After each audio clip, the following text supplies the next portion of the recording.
오늘은 말씀을 우리가 받기 전에 우리가 해야 될 일이 있습니다. 어제 바자회를 우리가 잘 마쳤습니다.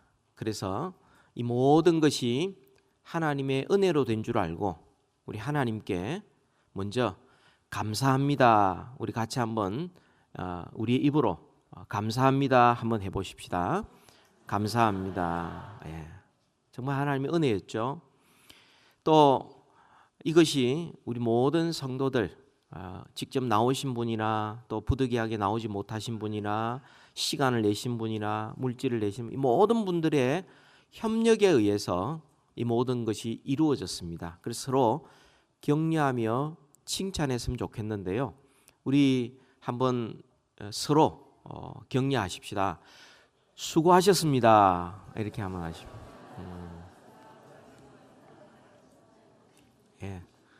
우리 다 같이 한번 따라해 봅시다. 잘하셨습니다. 여러분 오늘 하루 종일 동으로 감사합니다. 수고하셨습니다. 잘하셨습니다. 오늘 하루 종일 한번 만나는 사람마다 기회 있을 때마다 같이 감사하고 격려하고 칭찬하는 그런 하루가 되었으면 좋겠습니다. 같이 한번 기도합니다. 하나님, 이 시간 주의 말씀 받기 원합니다. 우리 모두 좋은 밭이 되게 하여 주옵시며 말씀을 간직하여 뿌리 내리고 순종하여 열매 맺게 하여 주옵소서. 부족한 자를 주님 들어 사용하여 주셔서 마른 막대기보다 못한 저를 통로로 사용하여 주옵시며 저는 부족하오나 온전히 하나님의 말씀 또 하나님을 가리키는 그런 역할 성실하게 감당할 수 있게 하여 주옵소서. 성령님 우리 가운데 온전히 역사하여 주옵시고 조명하여 주옵소서. 예수님 이름으로 기도하옵나이다. 아멘. 오늘은 신앙 여정의 생명줄 두 번째 우리가 살펴보려고 합니다. 우리가 지난주에 살펴본 대로 신앙 여정의 가장 중요한 생명과 같은 그런 핵심 요소는 첫 번째가 하나님의 영광이요, 두 번째가 축복하는 것입니다. 우리가 왕 같은 제사장이 되어서 복의 통로로 쓰임 받고 모든 민족에게 하나님의 복을 전하는 것, 이것이 신앙생활의 핵심이다 이렇게 살펴보았습니다. 오늘은 두 번째 것을 살펴보려고 합니다. 여러분, 인생을 표현한 가장 좋은 은유가 있다면 인생은 여행이다. 인생은 순례다. 인생은 모험이다. 인생은 항해다. 이것이 지금까지 인류 역사상 수많은 작품들 속에서 공통적으로 최고의 은유로 뽑히는 것입니다. 중세를 끝내고 근대를 시작하였던 위대한 인물 중에 한 사람이 단테인데요. 그의 단테의 신곡이 굉장히 유명한 책인데 그 신곡의 제일 첫 문장이 나는 인생의 가장 최절정에서 내 인생을 뒤돌아보았을 때 나는 어두운 숲에서 길을 잃었다. 그러니까 이 신곡은 이 지옥에서부터 천국으로 이르는 그런 신앙 여정을 묘사한 것인데 그것을 여행으로, 여정으로, 항해로 이렇게 표현하고 있습니다. 여러분 1932년에 알버트 아인슈타인이 베를린에서 그 유명한 연설을 했는데 나의 신조다라는 그런 연설을 했습니다. 거기에 이렇게 시작합니다. 이 지구상에 놓여 있는 우리의 상황은 너무 낮습니다. 우리 모두는 본의 아니게 이곳에 잠시 머무는 불청객으로 태어납니다. 그 이유나 목적도 모른 채 말입니다. 왜 태어났고 뭘 위해 살아야 되는지 이유와 목적을 모르면서 살아가는 사람은, 이런 현대인은 불안하고 외로울 수밖에 없습니다. 인생에 진정한 만족이 없는 것이죠. 내가 왜 살아야 되며 무엇을 위하여 살아야 되는지를 모르니까 여러분, 흔히들 인생의 정말 참된 만족에는 세 가지 요소가 필요하다고 말합니다. 그 첫 번째가 이 정체성에 대한 확신입니다. 내가 누구인가 하는 문제예요. 두 번째가 사명과 목적에 대한 의식이에요. 내가 무엇을 위하여 살아가며 내가 인생의 목적, 내가 이걸 하는 목적이 뭐냐 하는 이게 분명해야 된다는 거예요.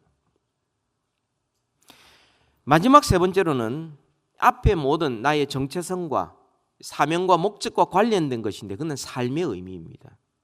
인생이란 뭔가? 어떻게 살아가야 진정한 의미가 있는가? 그런데 현대인들은 이런 자기 정체성이나 사명과 목적이나 어떤 삶의 의미에 대한 이걸 모른 채 열심히 살아가고 있습니다. 모든 인생은 시작이 있었는데 마지막까지 그 중간 어느 단계에 우린 지금 살고 있는 거예요. 지금 만족이 없다 보니까 그 만족을 찾기 위해서 뭔가 해봅니다.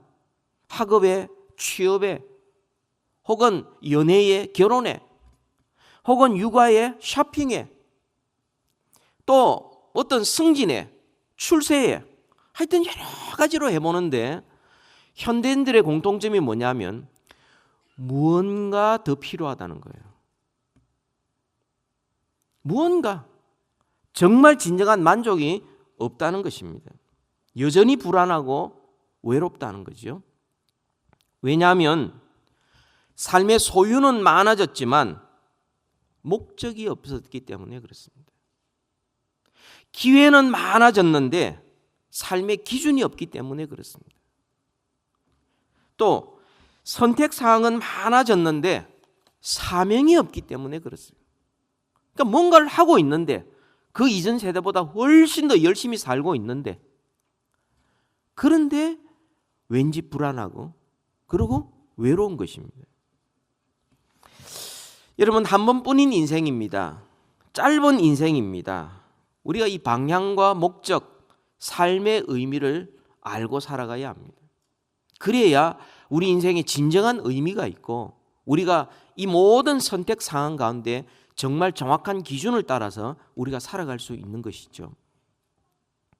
내가 누구인가라는 정체성 문제와 나의 사명과 목적이 무엇이냐 하는 문제와 그리고 삶이 무엇이냐, 인생이 뭐냐 하는 모든 것들의 해답은 정말 예수 그리스도 안에서만 발견될 수 있는 것입니다.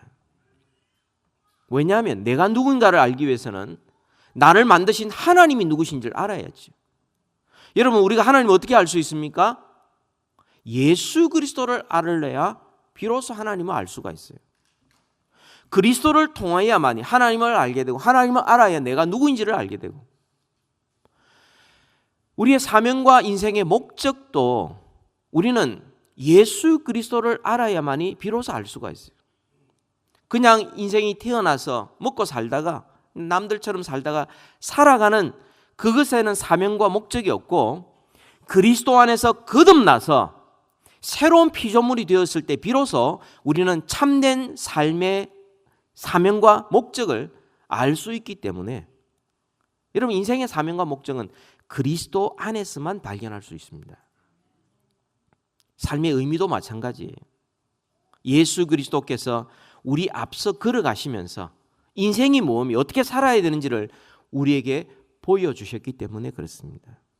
여러분, 이런 중요한 인간의 만족의 문제, 인간의 외로움과 불안을 해결할 수 있는 모든 문제, 내 정체성이 무엇이며 사명이 뭐며 목적이 뭐며 의미가 무엇이냐는 모든 문제의 해결책은 그리스도 안에 있기 때문에 여러분, 예수 그리스도를 믿고 그리스도를 의지하고 그리스도와 연합하여 동행하는 것, 이보다 더 행복한 삶은 없는 것입니다. 저는 이걸 확신합니다. 이거보다 더 행복한 삶은 이 세상에 없어요. 그리스도를 알므로 우리는 인생의 모든 문제들을 우리는 해결을 받게 되고 문제를 뛰어넘을 수 있는 능력과 지혜를 덧입게 되고 그리고 모든 문제를 해결할 수 있는 길도 그리스도 안에서 우리는 발견할 수 있는 것입니다. 여러분, 신앙의 여정을 우리가 계속 살펴보고 있는데요. 여러분, 신앙의 여정은 한마디로 말하면 이겁니다. 참된 성전이신 예수 그리스도를 구주로 영접하여 우리가 성전으로 살아가는 것이고, 뿐만 아니라 우리가 성전되어서 주님께서 이뤄놓으신 우리 함께 연결하여 그리스도의 몸을 세워 나아가는 모든 과정이 바로 신앙의 여정이지요. 그러니까 우리의 신앙의 여정은 예수 그리스도를 모시고, 그리고 내가 성전이고 성전의 역할과 사명을 충분히 감당하면서, 그리고 교회 생활을 통하여서 우리는 성전으로 지어 가져가는 이런 모든 것이 신앙의 여정인 것입니다. 이 가운데 우리가 놓치지 말아야 되고 절대 놓쳐서는 안 된 생명줄과 같은 핵심적인 것이 있습니다. 하나님의 영광과 축복 외에 오늘 두 가지 더 살펴보려고 합니다. 그러면 생명줄과 같이 중요한 신앙의 핵심 요소는 세 번째로는 기도입니다. 기도입니다. 여러분, 22절부터 53절까지 이 긴 기도를 우리는 보게 됩니다. 성전에서 기도가 빠져버리면 이거는 성전도 아니에요. 이 기도의 중요성은 아무리 강조해도 지나침이 없습니다. 예수님께서 기도 생활을 직접 하셨죠. 마가복음 1장에 새벽 오히려 미명에, 그죠? 새벽 날박이기 전에 주님께서 그 전날 피곤한 가운데 계셨지만 그 다음날 나가서 한적한 곳에서 주님이 기도했던 그 모습. 인생의 위기가 닥쳤을 때 주님께서 겟세마네 동산에 습관을 쫓아 기도하러 가신 것, 뿐만 아니라 주님께서 기도에 대한 많은 가르침을 우리에게 주셨어요. 마태복음 6장 9절에 보면 너희는 이렇게 기도하라 그러면서 주님이 우리에게 기도를 가르쳐 주셨어요. 누가복음 19장에 보면 주님께서 항상 기도하고 낭망치 말아야 될 것을 우리에게 가르쳐 주시면서 불의한 재판관, 억울한 과부의 비유를 들어서 우리에게 기도를 가르쳐 주셨습니다. 그 외에도 주님께서는 정말 겟세마네 동산에서 기도하면서 그 땀방울이 핏방울 되는 것처럼 간절히 기도하는 그 기도의 모습을 보여주셨고, 또 원수를 위하여 기도하라 가르쳐 주신 그분께서 친히 십자가에서 원수를 위하여 기도하시는 모범을 우리에게 보여주셨어요. 또 기도하지 않는 개인을 주님은 책망하셨습니다. 마가복음 9장에 보면은 예수님이 잠시 자리를 비운 사이에 귀신 들린 사람을 데려왔는데 아무도 귀신을 쫓아내지를 못하는 거예요. 그래서 영적 전투에 실패를 했습니다. 근데 주님께서 오셔서 귀신을 쫓아냈어요. 제자들이 묻습니다.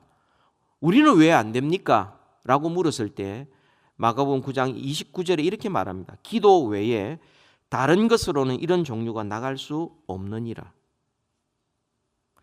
베드로, 내가 주님을 위하여 다른 사람 다 버릴지라도 저는 끝까지 주님을 부인하지 않습니다 했을 때 주님께서 책망하셨어요. 시험에 들지 않게 기도하라. 너 기도하지 않고 뭐 결심하고 뭐 뭔가 될 것처럼 이야기하는 거 아니다 라고 주님이 교훈하셨어요. 뿐만 아니라 기도하지 않는 교회에 대해서도 주님이 책망하셨어요. 마태복음 21장 13절에 내 집은 만민이 기도하는 집이라. 그런데 너희가 강도의 소굴을 만들었도다. 기도해야 될 자리에 기도가 없고 다른 것으로 대치되니까 주님께서 그것을 강도의 소굴이라고 말했어요. 기도 안 했는데 주님은 강도라고 이야기했어요. 기도 안 한 교회를 가리켜서 강도의 소굴이라고 말합니다. 기도가 얼마나 중요한지 모릅니다. 여러분, 기도라는 것은 우리의 심장의 박동과 같아요. 심장 박동을 통하여 피를 돌려서 노폐물을 제거하고 체온을 전달하고 영양소를 제공하는 것처럼 보이지 않는 이 기도를 통하여서 심장이 박동하듯이 예배가 은혜가 있고 봉사가 즐겁고 선교와 전도의 열매가 나타나고 이렇게 되는 것이 바로 이 기도가 있기에 가능한 것입니다. 우리는 개인적으로나 교회를 할 때에 모든 일을 기도로 해야 합니다. 아침에도 저녁에도 모임할 때도 기도로, 마칠 때도 기도로, 사람이 있을 때도 기도, 없을 때도 기도. 그래서 이 기도로 모든 일이 이루어져야 되는, 심장이 멈추면 죽어가는 거죠. 죽어가는 거죠. 여러분, 기도 없는 성도와 교회의 특징이 몇 가지가 있어요. 두 가지만 살펴보면 기도하지 않는 사람, 이 사람에게 보이는데 굉장히 민감합니다. 여러분, 기도하지 않는 사람은요, 이 사람이 기도 안 하는 것 아니에요. 일주일에 몇 번씩 기도하고요, 금식하고요, 철야도 하고요, 사람들이 보이는데 기도하고요, 길거리 여기에서 보이는데 기도하고요, 기도 많이 합니다. 근데 주님이 보실 때는 그 기도하는 사람은 아니에요. 사람에게 보이려고, 사람에게 민감하게 기도하지 않는 사람의 특징입니다.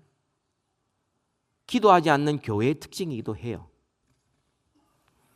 두 번째로는 기도하지 않는 개인과 교회의 특징이 뭐냐면 중언부언하는 거예요. 중언부언하는 거예요.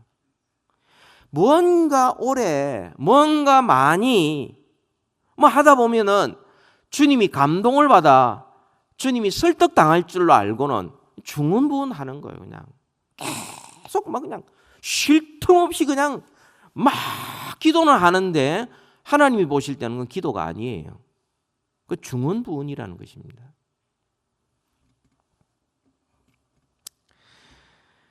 근데 여러분, 솔직히 우리가 고민이 있어요. 우린 기도를 잘하고 싶은데 기도가 잘 안 돼요. 기도의 중요성도 아는데 기도가 힘이 들어요. 기도는 정말 내 기도 시간이 너무 즐겁다고 찬양하는데 사실 별로 즐겁지가 않아요. 그렇지 않습니까? 사람들이 생각하기를 기도는 중요한 건 내가 알겠는데 기도하려는 게 너무 힘들다, 이렇게 이야기를 합니다. 왜 힘들까요? 그 이유를 두 가지를 살펴보면요, 자기 힘으로 기도하려고 하기 때문에 그렇습니다. 그러니까 기도를 해야 된다면 내가 뭘 기도해야 될지를 생각해야 되는 거죠. 구조를 생각하고 흐름을 생각하고 단어를 선정하고, 이게 너무 힘든 거예요.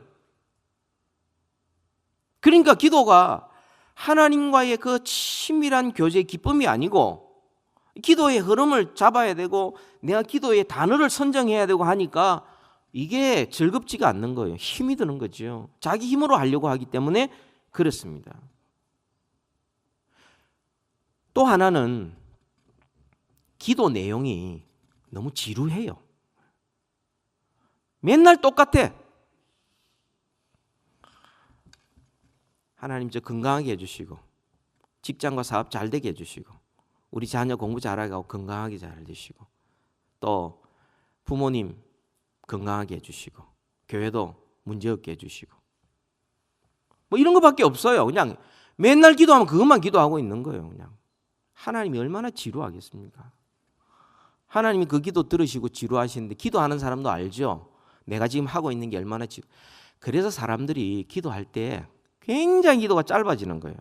한 5분 하면 할 게 없어요. 왜냐하면 하나님 어제 기도하고 똑같습니다. 저는 이하 동문 이렇게 주님 제 형편 아시지요? 이러면서 내용 하나도 없어. 그러니까 기도가 안 되는 거죠. 다행인 점은요, 사회학자들이 연구에 의하면 인생은 여러 가지 굴곡이 있는데요, 그것이 6개월마다 찾아온답니다. 그러니까 6개월마다 중대한 위기가 찾아온대요. 그러면 뭔가 생각이 달라지고 신앙인 사람은 기도할 것이고 그렇지 않은 사람은 뭔가 어떤 변화를 추구하는 6개월마다 찾아오는데 또 문제는 뭐냐면 그거 지나가면 또 똑같아지는 거예요. 또 똑같이 기도하는데 뭐 중요한 게 없으니까 또 똑같아지는 거예요. 맨날 그 대여섯 개 그거만 기도하는 거죠. 또 어떤 사람은 그렇게 말합니다. 내 기도도 알고 내 기도 중요하는데 하고 싶은데 내가 믿음이 없어서. 여러분 교회에 일어나는 모든 것들을 내가 핑계로 안 하려고 그러면 딱 한마디로 하면 다 통합니다. 믿음이 부족해서. 주님이 뭐라고 말합니까? 겨자씨 한 알 같은 믿음만 있어도 이 산을 들어 저리로 옮기고 바다에 떨어지면 떨어지는 그런 하나님의 능력의 역사가 나타난다고 그러는데 맨날 자기는 믿음이 없어서.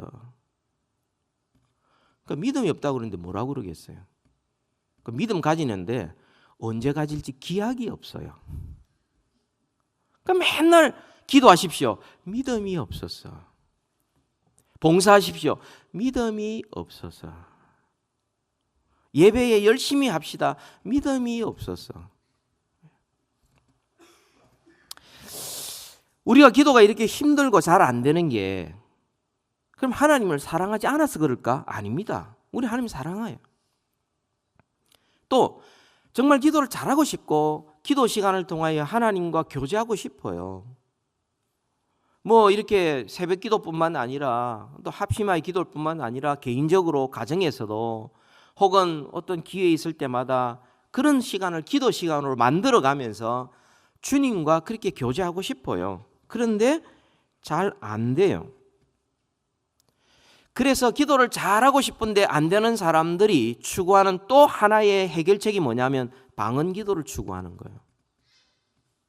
왜냐하면 방언으로 기도하면 내 힘으로 하지 않고 뭔가 초자연적인 능력으로 기도하고 짧게 기도하지 않고 오래 기도할 수 있다는 거예요.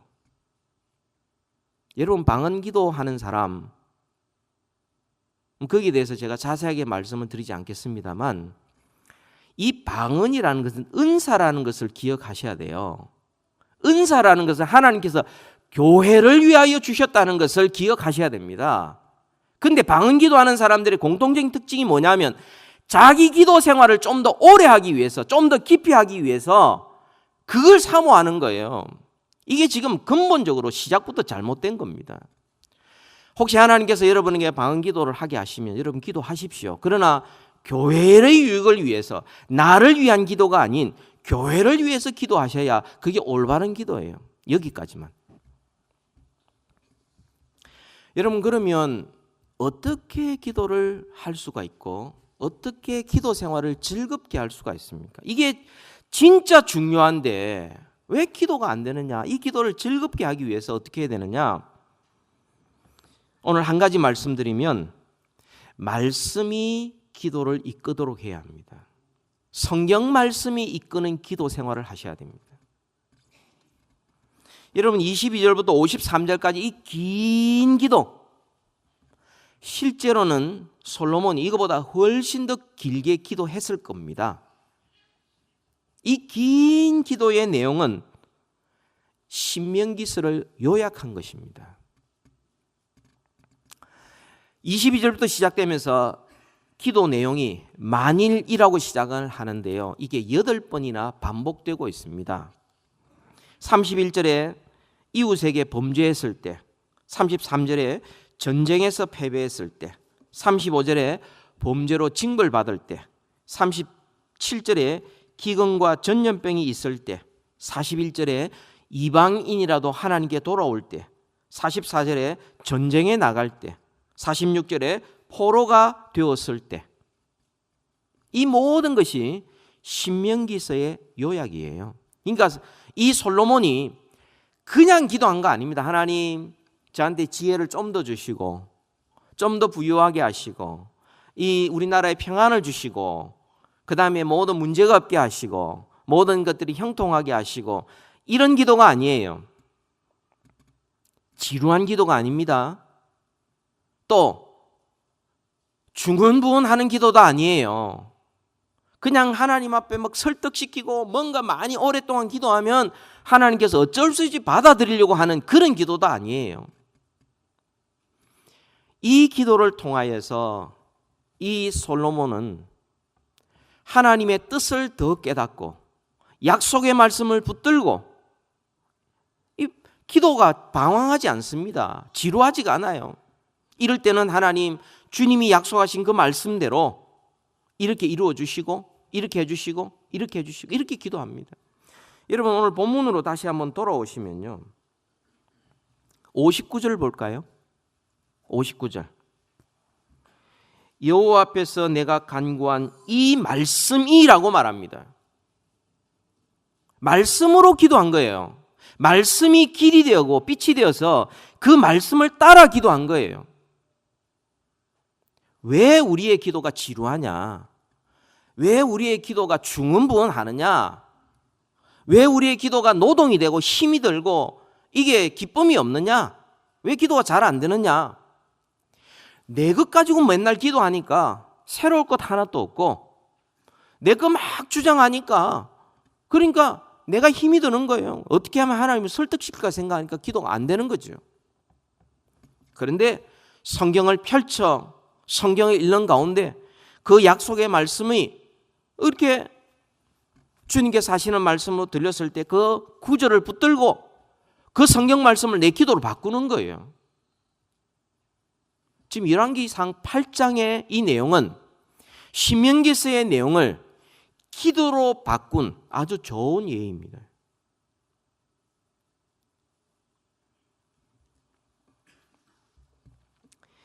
우리가 말씀이 우리 속에 들어오고 그 말씀이 우리의 영혼을 붙들고 우리의 영혼을 촉촉이 젖어들고, 그래서 우리가 그 말씀으로 기도하고, 그리고 주님 앞에 간구했을 때 주님께서 주의 말씀대로 뜻대로 기도하는 자를 응답해 주시고, 그 가운데 주님께서 우리를 변화시키시고 주의 뜻이 응답이 일어나는 역사, 이게 기도 생활이지요. 이러면요, 여러분, 다른 거 구할 것 없어요. 이 성경 전체가 우리의 기도책입니다. 기도책. D.L. 무디 선생님이 그 말을 했어요. 성경책은 기도책이다.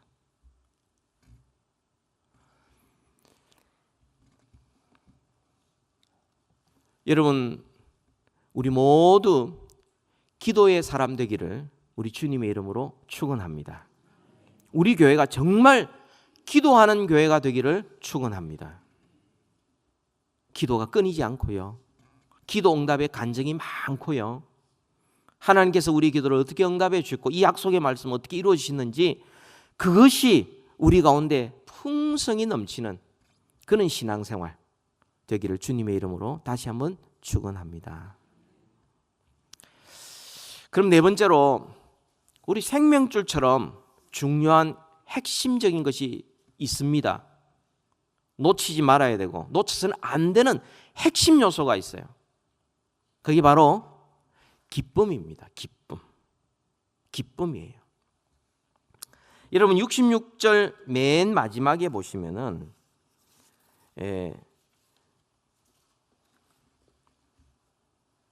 기뻐하며 마음에 즐거워하였더라.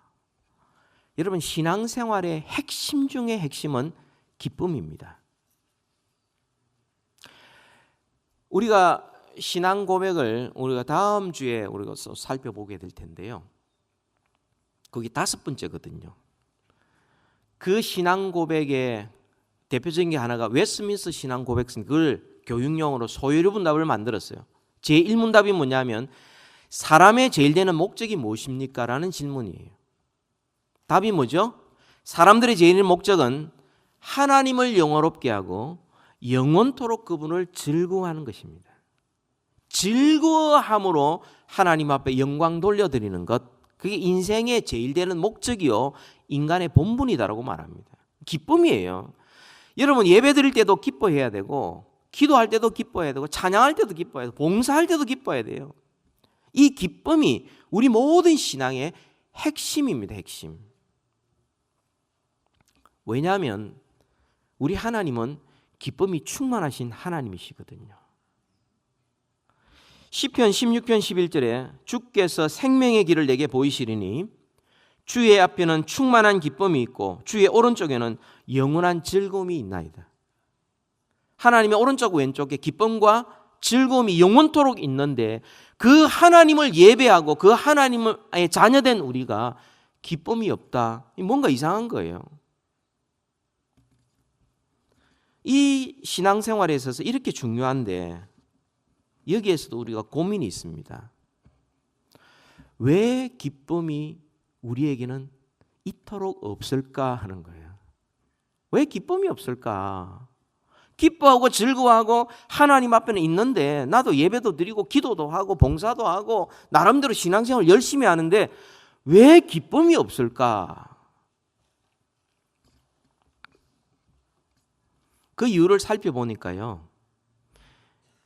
받는데 너무 익숙하기 때문에 그렇습니다. 받는데 익숙해요. 두 번째로는 이 기쁨이라는 것이 우리가 오해하고 있는 게 기쁨은 저절로 자연스럽게 시간이 되면 별로 수고하지 않아도 그저 우리에게 주어지는 것이라고 오해를 합니다. 그러니까 기쁨이 없어요. 받는 데 익숙하고 그 다음에 오해하고 있기 때문에 우리는 기쁨을 누리지를 못하고 있는 겁니다. 우리가 어떻게 기뻐할 수 있습니까? 어떻게 기쁨을 회복할 수 있습니까?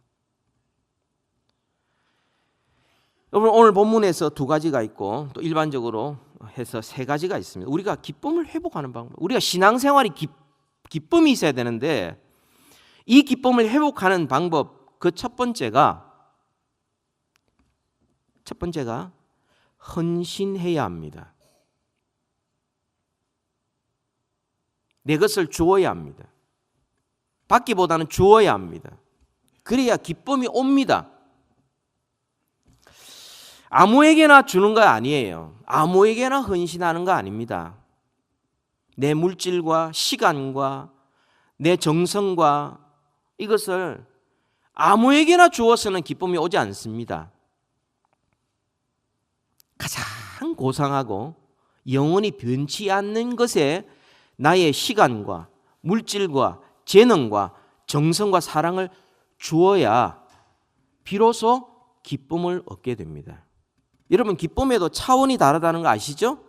똑같은 기쁨 없습니다. 이 세상에. 기쁨에도 다 차원이 다 달라요. 여러분 배가 너무 고플 때 짜장면 한 그릇 주는 기쁨 있죠? 근데 그거는 한 4-5시간 지나면 없어지는 겁니다. 그죠?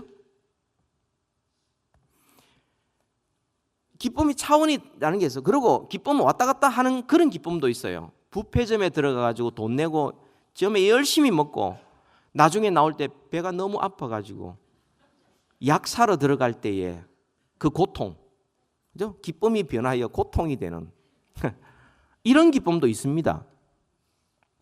여러분 사랑하는 사람의 가장 큰 기쁨이 뭐죠? 사랑하는 사람을 위하여 내가 시간 내주고 데이트하고 그죠? 함께 있을 때 그 기쁨이 있죠. 그러나 이 기쁨도 오래 못 갑니다. 그렇게 죽고는 없어서는 죽고 못 살 그 사람이 나중에는 쉽게 헤어질 때는 남이 되는 사람 있잖아요. 그죠? 그보다 좀 더 차원 높은 기쁨이 있어요. 여러분 부모의 기쁨이 뭐죠? 자식을 위해서 나 자신을 주었을 때 오는 기쁨이 있습니다. 그죠? 자식에게 받아서가 아니라 자식을 위해 주었을 때 오는 기쁨이 훨씬 더 큰 것입니다. 그죠? 자식을 위하여 시간과 나 자신을 희생했음에도 불구하고 우리에게는 너무나 큰 기쁨이 있는 거예요. 여러분 우리 인생에 있어서 만물에 있어서 온 우주 세계에 있어서 가장 고상한 것이 뭡니까? 하나님이에요. 여러분 기쁨은 우리의 대상에 따라서 기쁨의 종류가 달라집니다. 영원하신 하나님을 기뻐하고 즐거워하면은 그 하나님의 기쁨이 우리에게는 영원하고 즐겁고 빼앗아갈 수 없는 기쁨으로 우리가 누릴 수 있는 것입니다. 여러분 오늘 본문 한번 보세요. 62절 보세요. 62절에 보면 이 기쁨의 원인이 나옵니다. 왕과 이스라엘 백성이 다 여호와 앞에 희생 제물을 드렸어요. 이 기쁨이 받는 기쁨보다 훨씬 컸어요. 여러분 이스라엘 백성들이 40년 광야 생활하는 가운데 하나님으로도 받은 게 40년 동안 신과 옷이 헤어지지 않고 날마다 꼬박꼬박 하나님이 채워주셨음에도 불구하고 받는 자에게는 기쁨이 없었어요. 그렇죠? 그런데 하나님 앞에 제물을 드리는 그 사람에게는 이 기뻐하고 즐거움이 넘쳤다는 거예요. 보통 드린 거 아니에요. 63절 볼까요? 소가 몇 마리입니까? 22,000마리. 상상이 됩니까? 여러분 5번 타고 내려가다 보면 왼편에 소를 이렇게 많이 모아뒀는데요. 산을 덮고 있습니다. 한 몇 마리쯤 될 것 같아요? 5,000마리가 채 되지 않습니다. 그러면 22,000마리, 와, 양이 12만 마리. 와, 이게 얼마나 많이 그 기름이 이 번제단이 놋제단이 감당이 안 될 정도로 드렸어요. 또 하나님 앞에 63절에 봉헌식을 했잖아요. 이 봉헌식 그냥 드려진 겁니까? 온 이스라엘 백성들이 자기의 귀걸이, 금고리, 이 있는 거 다 해가지고 하나님 앞에 드렸어요. 드리니까 기쁨이 오는 거예요. 예수님께서 하신 말씀이 있지 않습니까? 받는 자보다 주는 자가 더 복되다 하는 것이 바로 이 말씀입니다. 여러분 우리가 정말 기쁨을 누리려면 우리는 받는 것보다 어떻게 하면 줄 수 있을까? 어떻게 하면 나눌 수 있을까? 어떻게 하면 도와줄 수 있을까? 이 생각을 할 때에 기쁨이 다시 회복되는 거예요. 왜 안 줄까? 더 안 줄까? 남은 더 가졌을지도 모르지. 이런 생각이 있는 사람은 기쁨이 사라집니다. 말라 없어져 버려요. 뿐만 아니라 기쁨을 회복하는 두 번째 방법이 있는데요. 기쁨은 절대 저절로 오지 않습니다. 가만히 있는데 그냥 주어지지 않습니다. 기쁨은요, 우리가 싸워서 얻어야 되고 싸워서 지켜야 될 것입니다. 기쁨은 명령입니다. 데살로니가서 5장 16절에 항상 기뻐하라고 말씀합니다. 주님이 조건문 하나도 없어요. 좋을 때, 나쁠 때, 건강할 때, 아플 때 아무것도 없어요.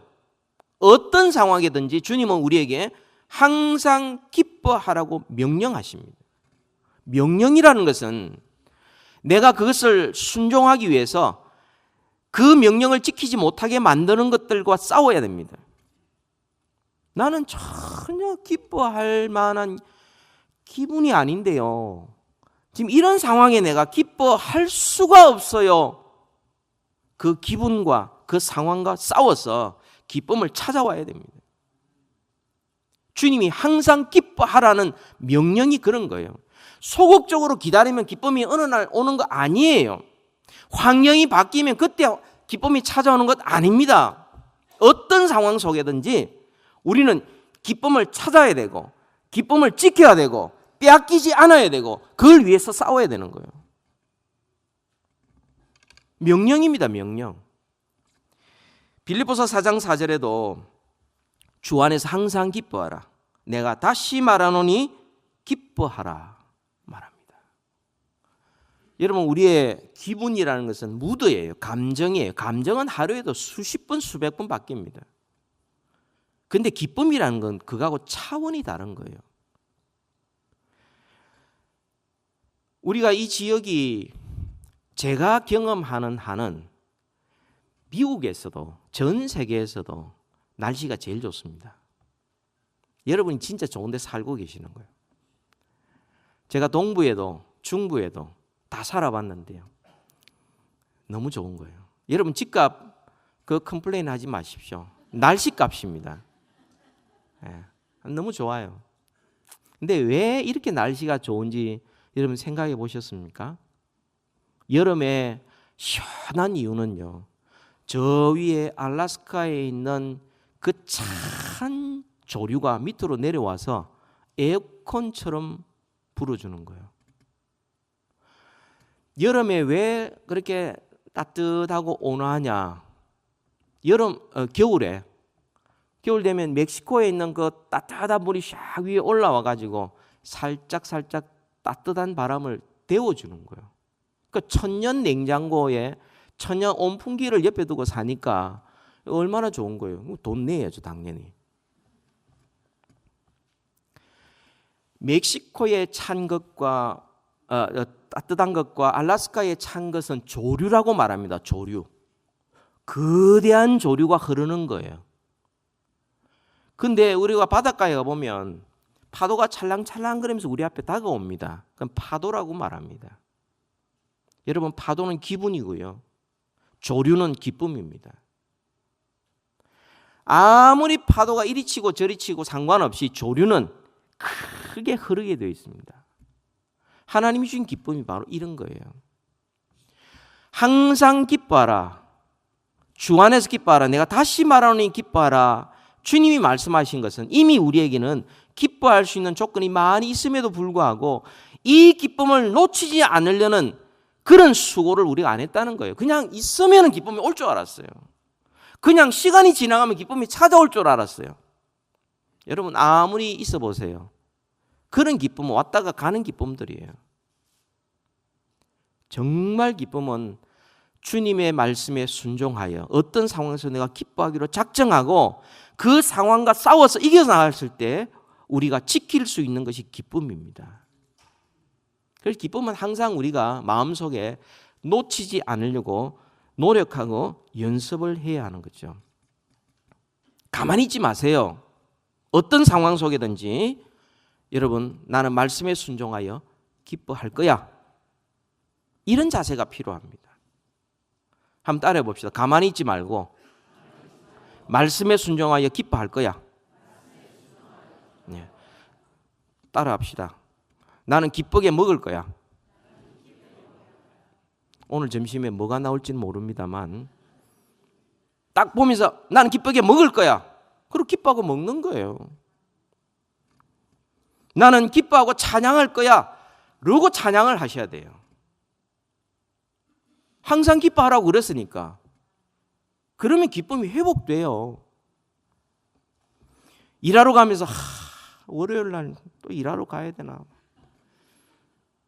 이러지 마시고 나는 기뻐하며 일할 거야.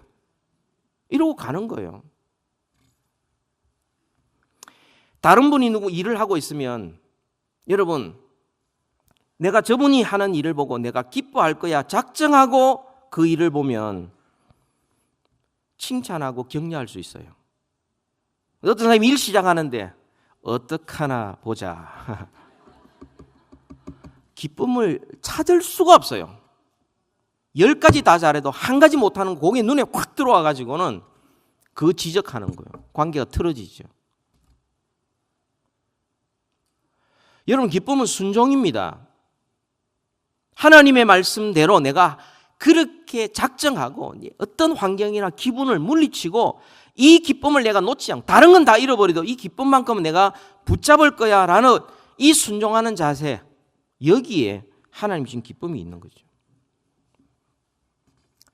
여러분, 기쁨이라는 것은 내가 줄 때, 기쁨이라는 하나님 명령에 순종할 때예요. 여러분, 또 기쁨을 회복할 수 있는 방법은 심은 대로 거둔다는 거예요. 심은 대로.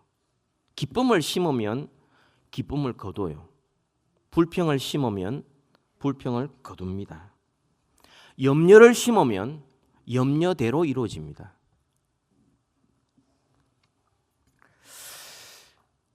여러분, 우리가 어떤 사람을 만났을 때 그 사람에게 기쁨을 주면 기쁨을 심는 거예요. 그럼 기쁨이 돌아옵니다.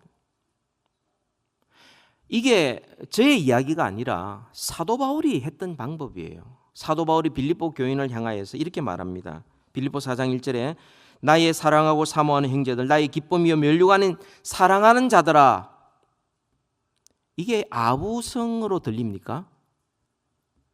빌립보 교인들이 바깥에 있고 자기는 고통 속에 있는데 빌립보 교인을 생각하면서 나의 사랑하고 기뻐하는 자들아 라고 부르는 순간 자기 속에 기쁨이 회복되는 거예요. 기쁨을 심는 거예요. 데살로니가서 2장 19절 20절에 보면 우리의 소망이나 기쁨이나 자랑의 면류관이 뭐냐? 그가 강림하실 때 우리 주 예수 안에서 너희가 아니냐? 너희는 우리의 영광이요 기쁨이니라. 우리가 기쁨을 주면 기쁨의 열매를 거둡니다. 제가 이 말씀을 준비하면서 저 혼자 실험을 해봤어요. 거울을 보면서요. 제가 미소를 싹 띄웠어요. 아무도 없는 데서 혼자서. 그러니까 그 미소 때문에 제가 좋은 거예요. 뿌듯한 거예요. 근데 또 실험을 해봤어요. 한쪽 입꼬리를 올리고요. 이렇게 하면서 좀 자세도 삐딱하게 있어가지고 보았어요. 기분 되게 나빠요.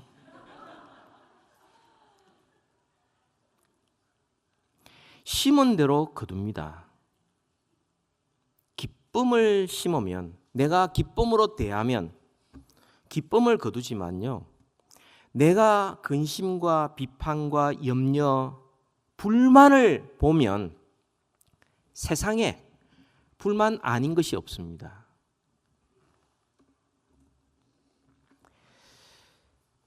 우리가 이 기쁨을 회복하지 않으면 우리 신앙생활에 기쁨이라는 걸 찾아볼 수가 없어요.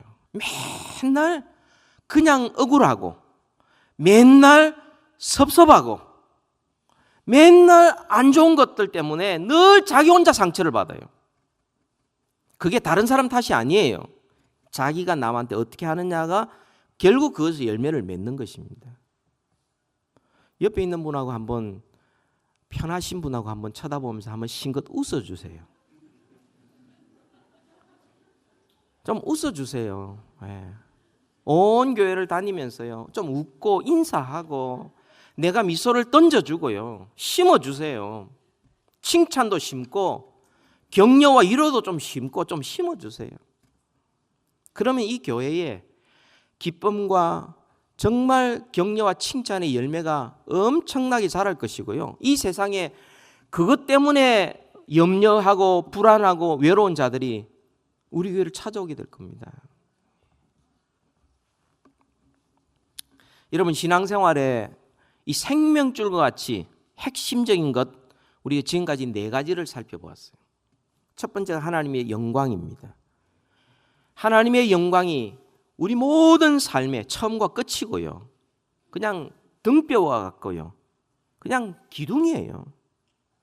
하나님의 영광을 위하여 살아갈 때 우리는 인생의 본분을 다하는 것이고, 그리고 사람들의 눈치를 보지 않고 당당하게 용기 있게 살아갈 수가 있습니다. 하나님의 영광을 위해 사는 거죠. 예배 생활을 통하여 이 영광을 경험하고 다른 사람을 예배하게 만드는 삶을 살아갈 수가 있어요.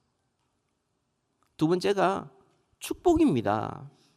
내가 하나님의 복을 받아 나만 누리는 것이 아니라 이 복을 다른 사람에게 나눠줌으로 다른 사람도 하나님의 복을 받도록 하는 축복의 통로가 되고요, 왕 같은 제사장으로서 다른 사람을 축복함으로 다스리는 그런 복된 삶을 살아갈 수가 있습니다. 오늘 세 번째로 우리가 기도를 살펴보았습니다. 기도는 내 힘으로 하는 것도 아니고요, 그냥 지루하게 반복하는 것도 아니고요, 하나님의 말씀대로 그 말씀 붙들고 그 말씀이 내 속에서 나를 변화시키고 그 약속의 말씀 붙들고 기도할 때에 하나님 그 약속을 이루어 주시는 그 기쁨을 누리는 것, 이게 기도 생활이에요. 그래서 개인적으로 기도할 뿐만 아니라 만민이 기도하는 집으로서의 사명을 우리가 감당할 수가 있죠. 마지막 4번째가 기쁨입니다.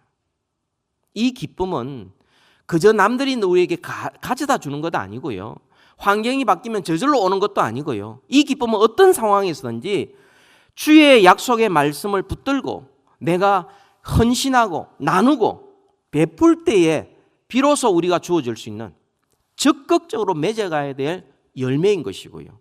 심은 대로 거두는 열매인 것입니다. 하나님 영광을 위하여 살고 우리는 축복하며 살고 기도하며 살고 그러고 기쁨을 누리는 이런 행복한 신앙생활 하기를 주님의 이름으로 축원합니다. 기도하십시다.